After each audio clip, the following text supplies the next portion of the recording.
Antoni Palau és un dels màxims exponents, podríem dir, del futbol lleidatà, un futbolista que va aconseguir èxits esportius i que han quedat a la història i recordats encara el dia d'avui, i sobretot una bona persona, amic dels seus amics, un bon company i un grandíssim professional.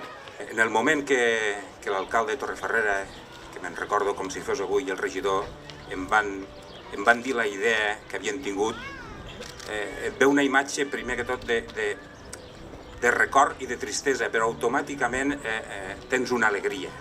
Una alegria, amb el que ha dit el Jordi, amb tot el que ha estat l'Antoni Palau.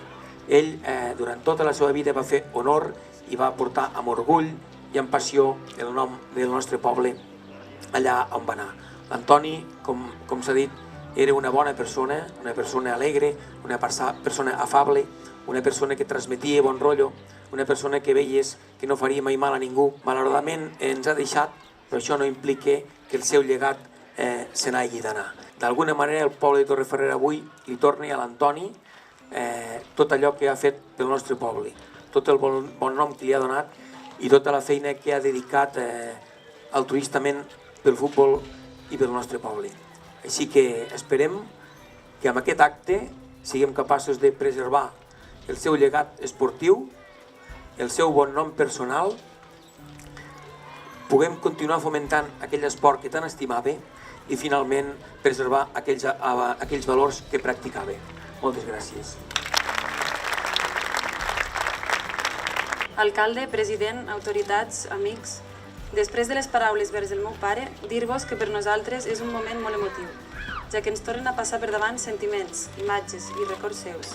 En aquest complex esportiu, precisament, on va deixar la seva empremta, varen coincidir tres de les coses que ell més estimava: la seva professió, l'esport i el seu estimat poble, Torrefarrera. Ell va portar el seu poble lligat al seu nom per tot arreu, sense complexos, i d'anys ençà tothom que en parla el coneix com Antoni Palau, el tractor de Torrefarrera. Per això el pare estarà orgullós d'aquest homenatge i que aquest complex que tant representa porti el seu nom. Durant aquests dies hem rebut nombroses mostres d'afectes i això prova que l'Antoni ha estat i estarà una persona estimada per tothom i molt especialment pels veïns i veïnes de Torrefarrera.